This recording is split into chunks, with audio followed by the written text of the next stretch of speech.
contre la pauvreté, plus de 6 milliards de francs CFA pour financer des projets dans 5 régions du Nord. C'est un projet initié par le gouvernement et le Programme des Nations Unies pour le développement.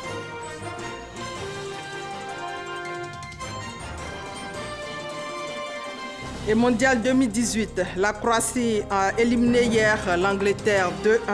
Elle va affronter la France en finale de la Coupe du Monde dimanche prochain à Moscou. Voilà pour les titres. Bienvenue à tous. Le président Alassane Ouattara invite le nouveau gouvernement au travail pour relever des défis. Discours du chef de l'État hier au cours du Conseil des ministres. Regardez. Je voudrais, Monsieur le Premier ministre, vous féliciter pour votre conduction dans les fonctions de Premier ministre chef du gouvernement, également chargé du ministère du Budget et du portefeuille de l'État. Votre nomination que j'ai décidée avec Monsieur le vice-président est la reconnaissance de votre compétence et de votre efficacité à la tête du précédent gouvernement. Je vous souhaite beaucoup de succès et de réussite dans l'accomplissement de votre mission. J'adresse également mes vives félicitations à tous les membres du précédent gouvernement qui viennent d'être reconduits, ainsi qu'aux ministres et aux secrétaires d'État qui viennent de rejoindre l'équipe gouvernementale. Vous êtes tous et toutes des personnes d'expérience et de compétences, résolument engagées dans l'édification de la Côte d'Ivoire nouvelle, à laquelle nous aspirons tous. Je n'ai donc aucun doute que vous saurez relever les importants défis. Notre objectif, effectivement, est de continuer d'accélérer la mise en œuvre de notre programme de gouvernement, tout en poursuivant nos efforts en matière d'amélioration du bien-être de nos compatriotes et de lutte contre la pauvreté. C'est ce qui justifie l'indication précise de la lutte contre la pauvreté comme étant un pan de notre programme de gouvernement. Je vous demande donc de vous mettre au travail dès à présent, de faire preuve de solidarité et de célérité dans le traitement des dossiers afin que l'action du gouvernement soit encore plus perceptible pour nos concitoyens. Je dois vous dire, Monsieur le Premier ministre, que votre performance au cours des 18 mois nous a donné pleinement satisfaction. Et cela explique d'ailleurs que tous les membres du gouvernement nous ont été proposés pour reconduction. Donc je voudrais féliciter tout particulièrement les membres du précédent gouvernement pour le travail accompli et les résultats que nous avons obtenus.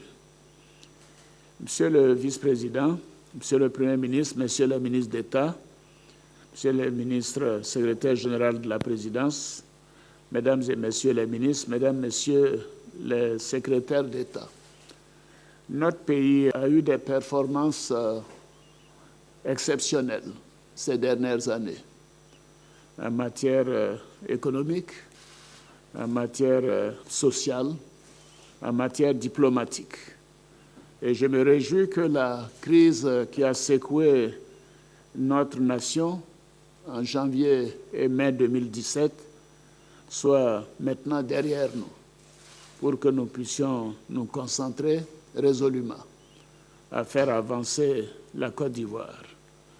J'entends ici et là qu'il y a des tensions au niveau politique. Cela n'est pas vrai. La Côte d'Ivoire veut continuer de l'avant. Et tous ceux qui sont autour de cette table savent que c'est dans l'union des enfants d'Houphouët-Boigny que nous continuerons de faire avancer notre beau pays. Donc je voudrais compter sur chacune et chacun de vous et dire que je suis particulièrement fier, en ce qui me concerne, d'avoir été le premier, le seul, unique Premier ministre du président Houphouët-Boigny, auprès de qui j'ai beaucoup appris. Je voudrais vous dire que le dialogue, la tolérance, la concertation sont des choses essentielles. Pas seulement au sein du gouvernement, mais entre les acteurs politiques, mais également au sein de la nation ivoirienne. La Côte d'Ivoire a fait des progrès inimaginables au cours des 7 dernières années, admirés de tous, parmi les meilleures performances au monde et plus particulièrement en Afrique. Je demande que cela puisse se poursuivre dans l'union des enfants, de tous les enfants de Côte d'Ivoire. Et c'est ce qui explique la composition de ce gouvernement. J'aurai des indications plus précises sur mes ambitions futures pour rassembler la nation entière à l'occasion de mon adresse à la nation le 6 août prochain au soir. La Côte d'Ivoire est en paix. Elle a besoin de renforcer cette paix avec tous ses fils et toutes ses filles. Et je suis persuadé que chacun de vous fera en sorte que nous puissions avancer encore plus rapidement. Donc je voudrais, pour terminer, compter sur chacune et chacun de vous, sur votre abnégation au travail, votre dévouement et votre sens élevé de l'État. Et je voudrais bien évidemment vous réitérer à vous, Monsieur le Premier ministre, à tous mes collaborateurs, et bien sûr aux collaborateurs du vice-président et de moi-même, nos vœux de plein succès dans la mission qui nous est confiée par le peuple ivoirien. Je suis confiant avec cette équipe que nous continuerons d'avancer encore plus vite et plus loin. Je vous encourage et je vous félicite. Message du chef de l'État au cours du Conseil des ministres. Un conseil qui a donné des orientations claires aux ministres pour atteindre l'émergence. La synthèse avec Jérôme Kofi Aboulé. Le deuxième gouvernement version Amadou Gon Coulibaly est bien en place. Avec le Conseil des ministres ce mercredi, ce gouvernement effectue ainsi sa première rentrée. Amadou Gon Coulibaly en saisit l'occasion pour réaffirmer son engagement quant à l'action gouvernementale conduite conformément aux aspirations du président de la République, Alassane Ouattara, visant à faire de la Côte d'Ivoire un pays émergent. Excellence, Monsieur le Président de la République, le nouveau gouvernement que vous avez bien voulu former est conformément à vos instructions, représentatif des forces vives de notre pays, résolument engagées dans l'œuvre de construction de notre pays, que vous conduisez avec beaucoup de bonheur et dans la paix depuis votre accession à la magistrature suprême. En termes de mission, ce gouvernement est appelé à faire face spécifiquement à de grandes problématiques d'actualité de notre pays. Je voudrais citer l'accès à l'eau potable pour tous, l'assainissement de nos villes, l'amélioration du cadre de vie face à la forte urbanisation, la poursuite et l'intensification de la lutte contre la pauvreté, l'accroissement des investissements privés comme moteur de la croissance économique par l'amélioration du climat des affaires, la promotion des PME, source de création d'emplois. Excellence, Monsieur le Président de la République, les membres de votre gouvernement mesurent pleinement le poids des responsabilités qui sont les nôtres à cette étape charnière de l'histoire de notre pays. Ils s'engagent donc à travailler avec dévouement et célérité sous votre haute égide à la réalisation de la grande ambition qui est la vôtre, celle de faire de la Côte d'Ivoire un pays émergent pour le bonheur des Ivoiriennes et des Ivoiriens. Ce Conseil des ministres, également une occasion pour le président de la République de féliciter le Premier ministre, les ministres et les secrétaires d'État, anciens comme nouveaux, les encourageant à toujours se retrousser les manches pour relever les différents défis. Notre objectif, effectivement, est de continuer d'accélérer la mise en œuvre de notre programme de gouvernement, tout en poursuivant nos efforts en matière d'amélioration du bien-être de nos compatriotes et de lutte contre la pauvreté. Je vous demande donc de vous mettre au travail dès à présent, de faire preuve de solidarité et de célérité dans le traitement des dossiers afin que l'action du gouvernement soit encore plus perceptible pour nos concitoyens. Et je me réjouis que la crise qui a secoué notre nation en janvier et mai 2017 soit maintenant derrière nous pour que nous puissions nous concentrer résolument à faire avancer la Côte d'Ivoire. J'entends ici et là qu'il y a des tensions au niveau politique.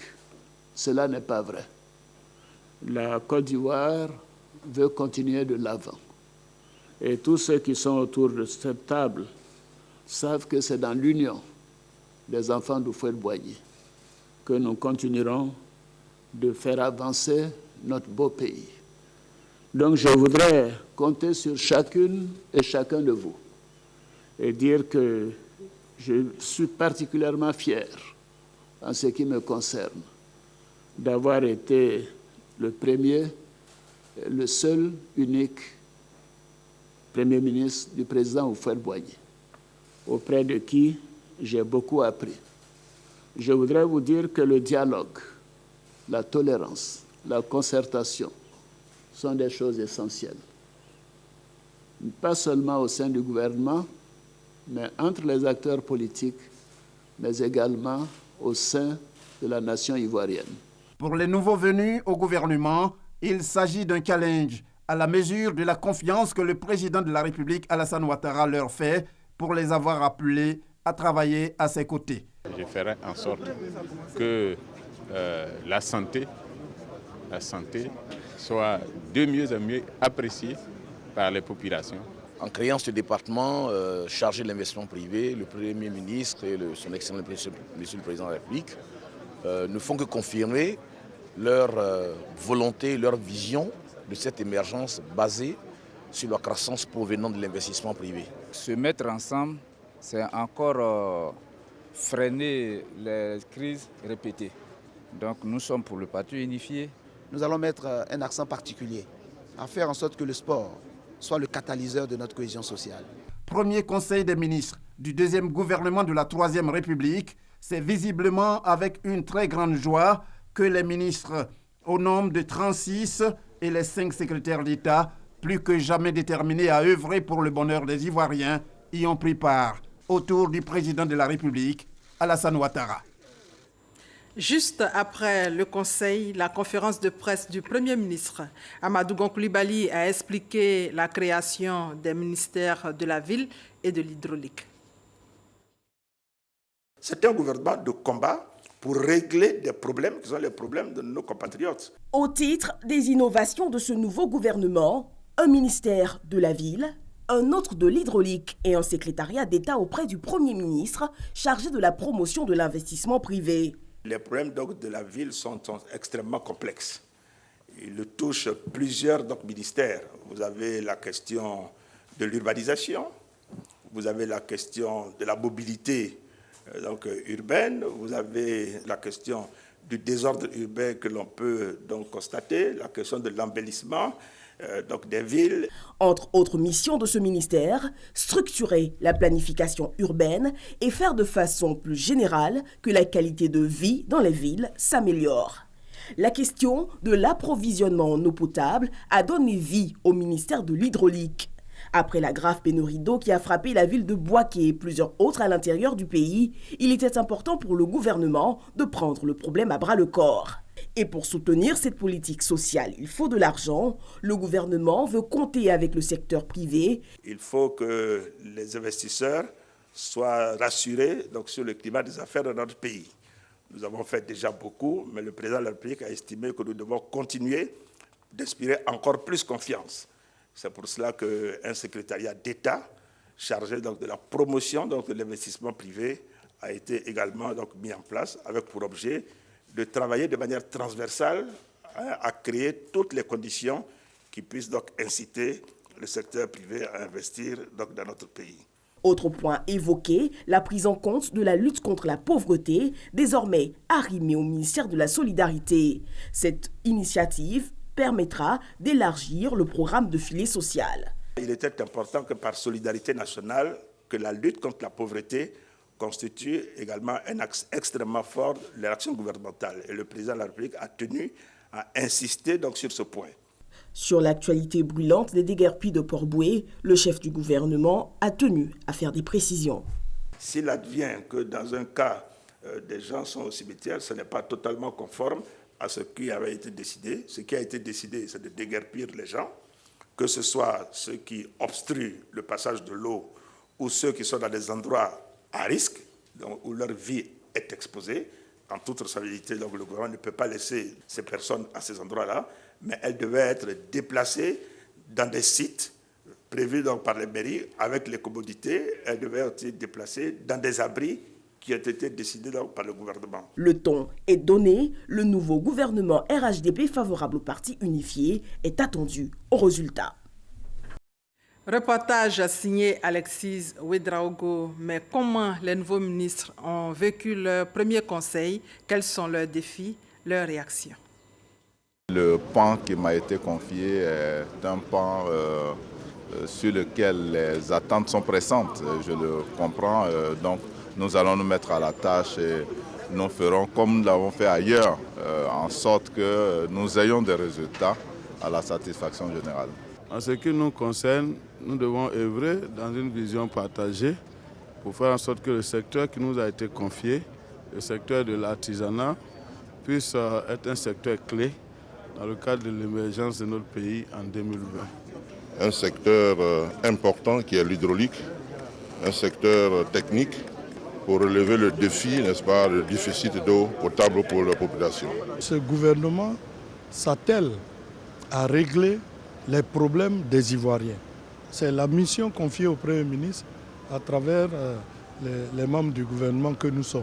Donc chacun de nous est conscient et est appelé à mettre tout ce qui est en son pouvoir pour réussir cette mission et atteindre les objectifs que le président de la République nous a fixés. C'est de faire en sorte que les droits de l'homme soient respectés dans notre pays. Et comme vous le savez, c'est un pan qui est très difficile et qui englobe tous les aspects de la vie. Et le gouvernement doit faire en sorte que ces engagements qui ont été pris sur le plan extérieur et sur le plan interne soient donc respectés. Voilà, c'était là tout le point sur le Conseil des ministres d'hier. L'actualité, c'est aussi plus de 6 milliards de francs CFA pour financer des projets dans 5 régions du Nord. Ce sont les régions du Bunkani, du Kabadougou, du Folon, de la Bagoué et du Tchologo. L'objectif est de lutter contre la pauvreté. Cheikh Koné. Le choix de ces régions du Nord, à savoir le Folon, la Bagoué, le Tchologo, le Bunkani et le Kabadougou, n'est pas fortuit. Selon le Programme des Nations Unies pour le développement PNUD, ces régions sont les plus touchées en matière de pauvreté avec un taux de 61%, largement au-dessus du taux national de pauvreté de 46,3% en 2015. Le choix des régions d'intervention a été guidé par 2 principaux critères. Le premier critère, c'est le taux de pauvreté. Pour le second critère qui a guidé, c'est le taux d'insécurité alimentaire. Donc ce sont des zones au niveau desquelles on avait également des taux élevés en matière d'insécurité alimentaire. Ce sont ces zones-là donc qui ont été également priorisées comme zones d'intervention. Le programme d'appui au développement des chaînes de valeur inclusives et à la promotion des initiatives locales PASIL-PIL, doté d'une enveloppe de plus de 6 milliards de francs CFA, cible principalement les groupements de femmes impliqués dans les chaînes de valeur du riz, du maïs, du manioc et de la noix de cajou. Au cours de cet atelier, les experts ont procédé à un examen critique des résultats de cette étude socio-économique des 5 régions pour une mise en œuvre parfaite du dit programme. Pour les élus locaux, le PASIL-PIL est une approche pragmatique et efficace pour la lutte contre la pauvreté en milieu rural. C'est avec beaucoup de satisfaction que nous avons reçu le projet. Avec la mise en œuvre du projet, nous aurons un développement un peu plus inclusif et un peu plus participatif pour les populations. Lancé en 2017, le PASIL-PIL s'inscrit dans le cadre de la mise en œuvre du Plan national de développement 2016-2020.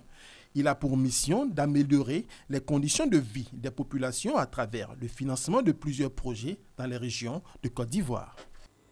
On s'intéresse à la Journée mondiale de la population. Pour cette 32e édition, l'accent a été mis sur la santé sexuelle et reproductive de la population avec pour thème « La planification familiale est un droit pour tous ». Le gouvernement ivoirien appelle à une transition démographique. Reportage Nadia Edja et Cheikh Kouné.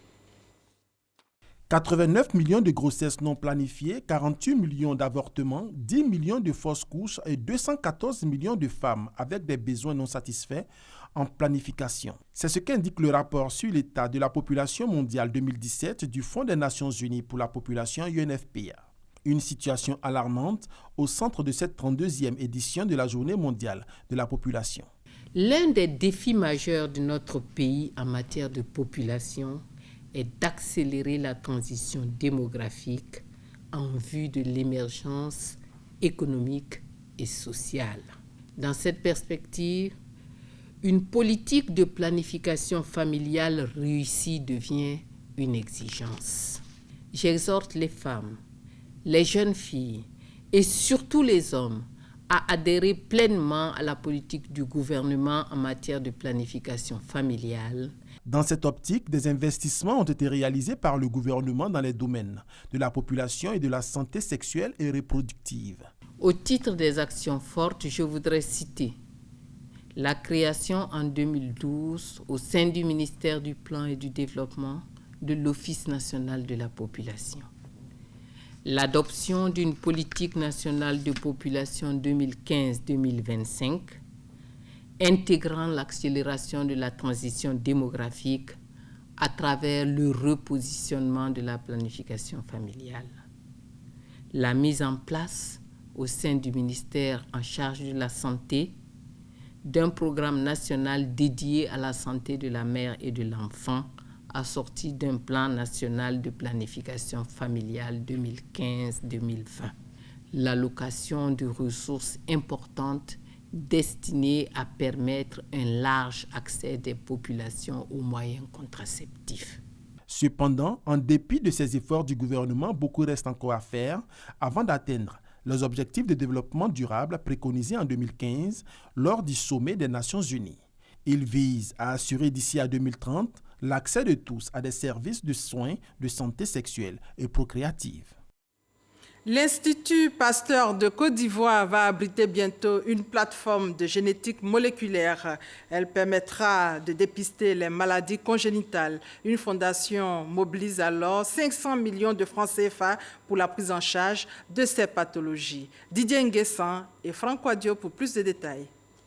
Quand le diagnostic d'une pathologie fait appel à l'ADN ou à l'ARN, il est question de génétique moléculaire. Alors l'avantage des techniques, c'est la rapidité. C'est-à-dire, avant les techniques conventionnelles, il fallait plusieurs jours pour avoir le résultat. Maintenant, grâce à ces nouvelles techniques-là, en quelques heures, vous avez le diagnostic. Donc vous avez une précision dans la réponse. Bientôt, une plateforme de génétique moléculaire verra le jour dans les laboratoires de l'Institut Pasteur de Côte d'Ivoire. La Fondation Butterfly, à l'initiative du projet, souhaite dépister systématiquement les maladies congénitales. Mon enfant a été très vite dépisté à 12 jours, donc ça fait que ça ne lui a pas laissé de séquelles. C'est une très bonne initiative et le projet, on va prier Dieu pour que ça prenne très vite forme, pour permettre à tous les parents d'avoir leur enfant dépisté. D'une valeur de 500 millions de francs CFA, ce projet à terme permettra de soulager les drépanocytaires et enfants atteints d'hypothyroïdie congénitale, de même que leurs familles. Les maladies congénitales fragilisent le tissu familial.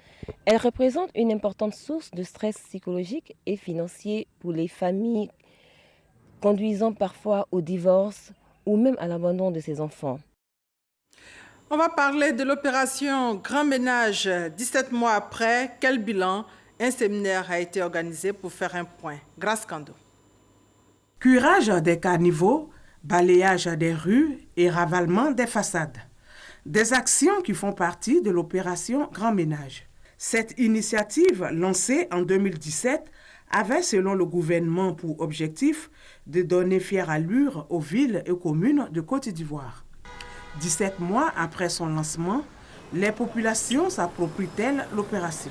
Les populations, d'abord, ont pris conscience qu'il faut maintenant balayer autour de sa maison, devant sa maison, et éviter de jeter, comme par le passé, des objets n'importe où, n'importe comment et n'importe quand. Cela est assez visible à Dimoko. Et cela est dû à la sensibilisation que nous avons faite. Chaque premier samedi du mois, nous demandons à la population de descendre. Et de 7h jusqu'à 11h, nous balayons les rues, on cure les caniveaux et on fait le désherbage, on fait beaucoup de choses à la fois. Si certaines villes et communes ont adhéré à cette initiative, d'autres, par contre, continuent de garder les mauvaises habitudes. La population ne s'est pas encore approprié ce message-là. Je crois qu'il serait bon de continuer un peu le problème de sensibilisation parce que les gens font comme d'habitude, on balaie son atelier et on vient jeter les ordures juste devant la voie publique. Pour le ministère de la Salubrité et de l'Assainissement, le taux d'appropriation du grand ménage par la population varie entre 40 et 50%. Alors, que faire pour améliorer ces résultats? Une nouvelle stratégie de mise en œuvre de l'opération Grand Ménage sera adoptée. Il faut d'abord créer la police de l'environnement et il faut renforcer le contrôle et la répression avec bien entendu la participation active des forces de l'ordre. Renforcer les curricula de formation au niveau scolaire pour que déjà dès le bas âge, les enfants puissent acquérir des notions d'éco-citoyenneté avant leur sortie du cycle scolaire. Le séminaire bilan sur l'opération Grand Ménage fait plusieurs recommandations, entre autres l'instauration de comités de salubrité dans toutes les localités, la création d'infrastructures de salubrité dans chaque ville et l'application des textes répressifs contre l'incivisme. En culture, bientôt ici à Abidjan, la bibliothèque de la Renaissance africaine, la plus grande d'Afrique noire, coût global du projet 63 milliards de francs CFA. L'information a été donnée par le ministre de la Culture et de la Francophonie, Maurice Kwaku Bandama. La France a enregistré 121 décès par noyade entre le 1er juin et le 5 juillet, soit en moyenne un peu plus de 3 morts par jour, avertit l'Agence sanitaire Santé publique France, qui rappelle ses conseils de prudence aux baigneurs en cette période estivale. Et puis au Zimbabwe, des milliers de partisans de l'opposition ont manifesté hier à Harare pour mettre en garde le gouvernement contre toute velléité de fraude lors des élections générales prévues le 30 juillet, les premières de l'après Robert Mugabe au Zimbabwe. Et voilà, c'est la fin de ce 13h. On se retrouve à 20h. Merci de votre fidélité.